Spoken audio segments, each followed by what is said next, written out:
All right, class. Today we're going to do some further investigation about exponential models. We looked at the compound interest in the other video lesson, and we discovered that that compound interest was modeled after an exponential function. So let's kind of look into this and use this compound interest to derive a general case for any exponential model that you might encounter. Okay, so if you look very closely at this compound interest formula, 1 plus r, we're going to call that b, and this we're going to refer to it as the growth factor. Because if you think about it, if P was a principal and you had a growth factor, every year you multiplying that growth factor with the P, you get a new amount like that. So it kind of looks like 1 plus R represents the growth factor, how much your money grows every year. Okay. Well, R, which you can find by B minus 1 in this case, is what we're going to call the growth rate factor. All right. Similarly, it's possible to have something in the form A is equal to 1 minus R to the T, whereby 1 minus R, if we call that B, so is what we are calling the decay factor. All right. And you're able to find that B minus 1 is equal to negative R. R is equal to negative B plus 1. That is what we are calling the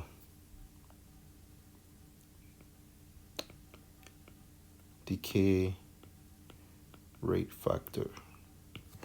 Okay, so if I'm able to do that, then I can generalize an exponential function f of x to be in the form p is going to be like, well, let's define what p is. We said p was the initial quantity. So if I redefine what an exponential model should look like, it should look like f of x is equal to, let's represent p with a, and then 1 plus r or 1 minus r will be represented with b raised to the x is what we're going to define as our equation for our exponential models. So it's doing exactly the same thing as the compound interest did, but we've modified it a little bit. And now, anytime I have a model that I feel is exponential, as long as I know the growth factor and I have the initial amount, I should be able to come up with that model. So let's look at some examples that I have over here. I have, in the first example, the population of Andover is increasing at a rate of 5.6%. If the population is 120,000, what will it be in 10 years from now? All right, so now the population is what? Is 120. All right, so that's my initial amount. So A is going to be 120,000. They tell me the rate is 5.6. So it's increasing. So B is 1 plus 0.056, which is equal to 1.056. No, that's not right. Yeah, no, that's okay. All right, so if I want to set up my function, f of x is going to be 120,000 times 1.056 to the x. So now the question, so this becomes the model. So the question is like, what will the population be in 10 years from now? So f of what? 10 will be 120,000, 1.056 to the 10. Okay, so let's see how this comes out to be. All right, let me calculate that.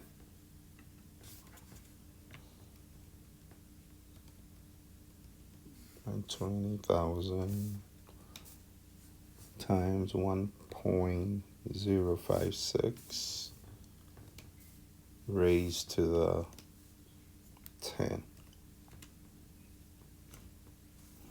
Says that it should be 206 299. So the population should shoot up to 206,299. All right. All right, let's look at the next problem. It says the gasoline costs 1.99 per gallon in the town of Andover. The price per gallon increases at an average of 6% per month. Write an exponential growth model of the price of a gallon of gasoline as a function of X month. So here again, they tell us the initial cost. So I know that A is 1.99. They also tell me that the gallon is increasing at 6% per month. So my B is 1 plus 0.06%. Okay, so if that's the case, I can develop a model that looks like 1.99, 1.06 to the x. So they asked me, what is the growth factor? So the growth factor is equal to 1.06. All right. And they're asking, what is the price of the gallon after 14 months? So what is F of 14?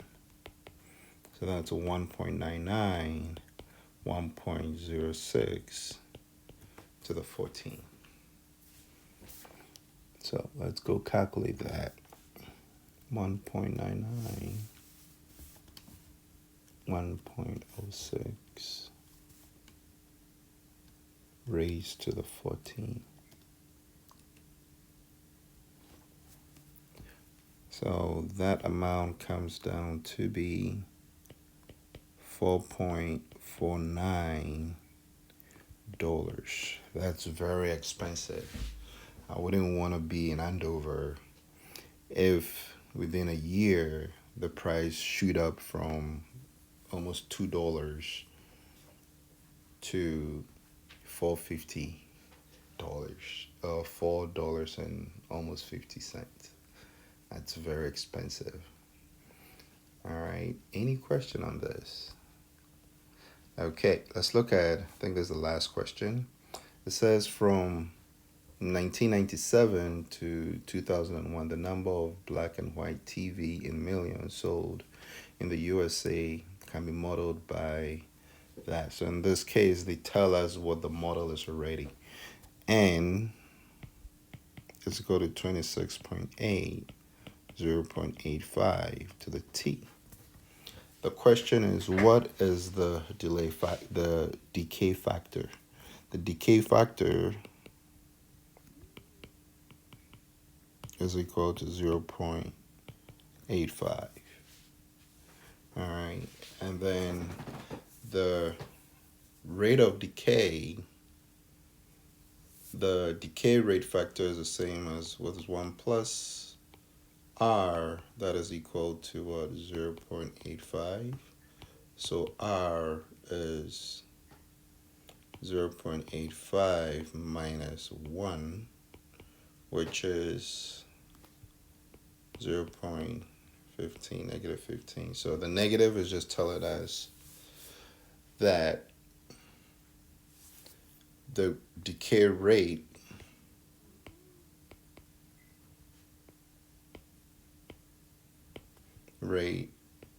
is 15%. So the negative just tells us that, confirms that this is decaying, or is reducing. So the decay rate is 15%. All right. So let's estimate the number of black and white TV sold in 2020. So since this was modeled from 1997, 2020 minus 1997 is 23. So when T is 23, we can look at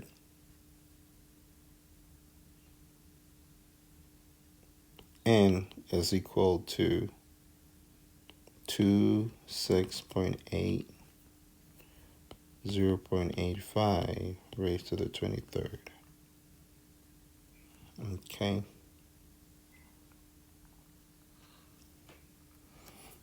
So if we calculate that, we end up with 26.8, 0.85 raised to the 23rd.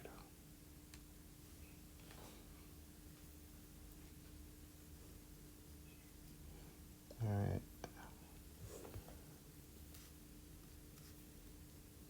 Okay, so I'm getting 0.63, meaning that there are very few, close to, I don't know if you want to say close to 1.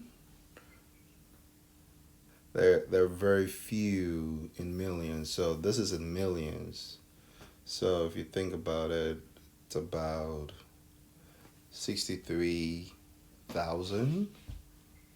So 63,000 people, TV sets are being sold, black and white TV. Well, let's just say 0.63 million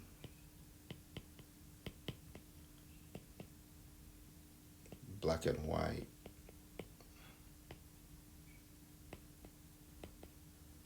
TV are sold in the US now. Okay, I think I already answered that question. All right, so these are just some simple examples of some modeling that can come out of exponential functions. You can also think about our current situation right now, that you could model the number of cases being reported as an exponential function. If we knew some initial amount, we could certainly find that curve or that growth model to see if we can use that to predict future cases being reported. Okay, but these are just simple examples on how we use models, how we model certain problems exponentially.